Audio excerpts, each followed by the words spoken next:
Yes! Max Africa, créateur de performance.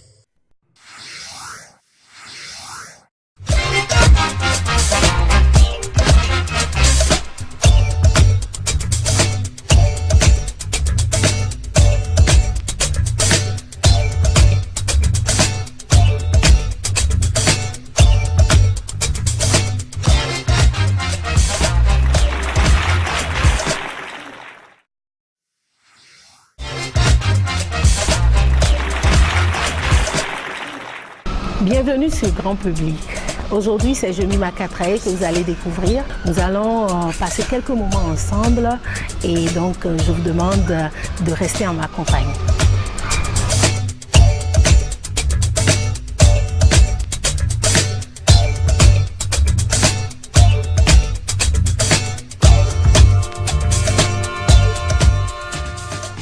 Jemima Katraye, je suis journaliste, réalisatrice, actrice, je touche à un peu de tout.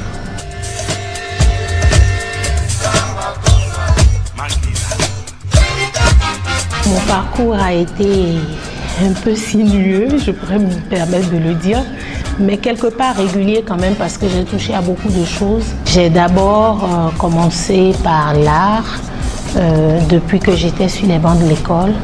Et je faisais du théâtre, je faisais de la musique, du chant choral à l'église et de cette passerelle, je me suis retrouvée un peu dans le domaine de la mode. J'étais très jeune, je m'amusais à jouer au mannequin.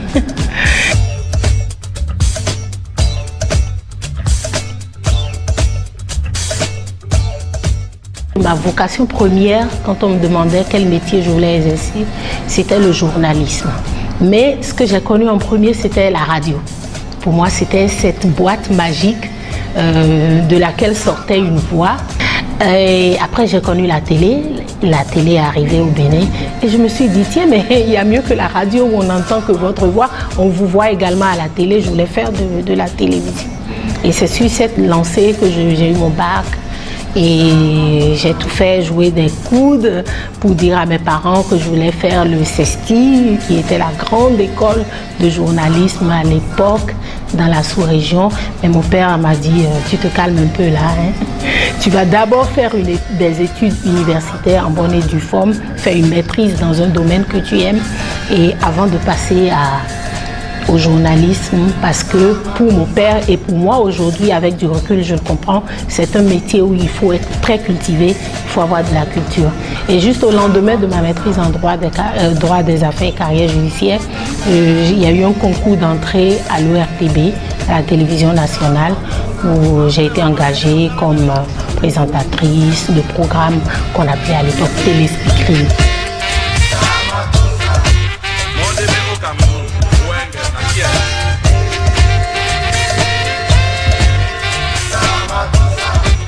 Ma relation avec la réalisation a surtout démarré à partir du moment où je me suis retrouvée à la fin de mes études en journalisme. Au CESTI à Dakar, à l'université Cheikh Anta Diop, on nous demandait à la fin de notre formation de journaliste de produire une grande enquête. Donc je me suis retrouvée à tourner un grand reportage où je me suis retrouvée à tourner quelque chose qui était beaucoup plus proche du documentaire.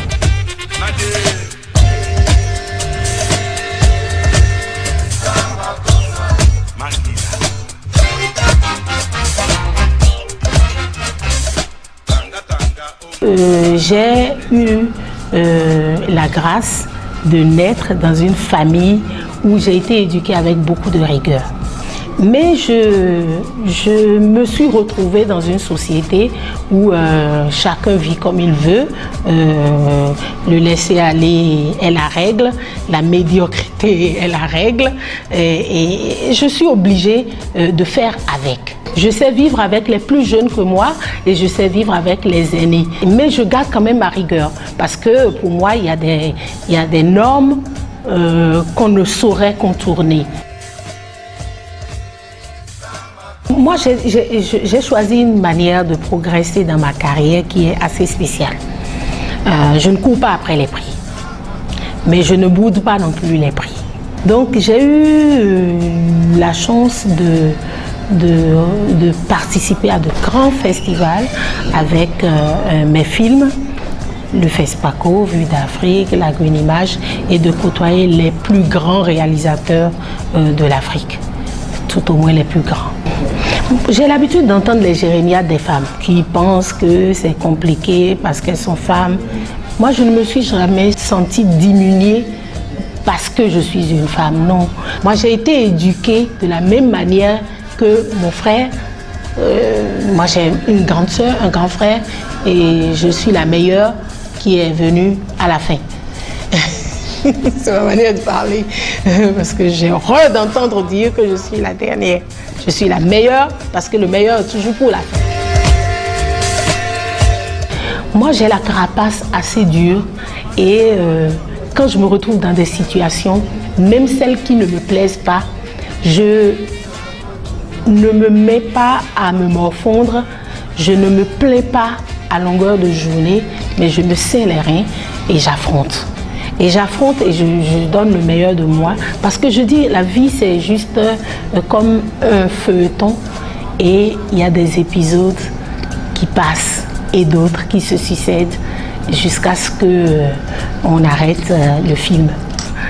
Je n'ai pas encore réalisé ce gros défi de ma vie. Il y a des choses que j'ai à faire et que je devrais avoir fait déjà, que temps perdu. Mais pour le moment, je crois que je marche et que j'avance et que le but, je vais l'atteindre. Avec plus de 20 ans d'expérience et un showroom de 1000 m², bienvenue chez Batimat. Carrelage, électricité, sanitaire, luminaire, étanchéité, quincaillerie et bien d'autres produits de qualité allant des gammes économiques aux gammes les plus élevées. Batimat, c'est une équipe spécialisée pour vous servir et répondre à toutes vos questions. Leader en matériaux de construction sur toute l'Afrique de l'Ouest, Batimat est situé à Toparoro, non loin de la maternité Lagune. Batimat, tout pour la maison, du sol au plafond.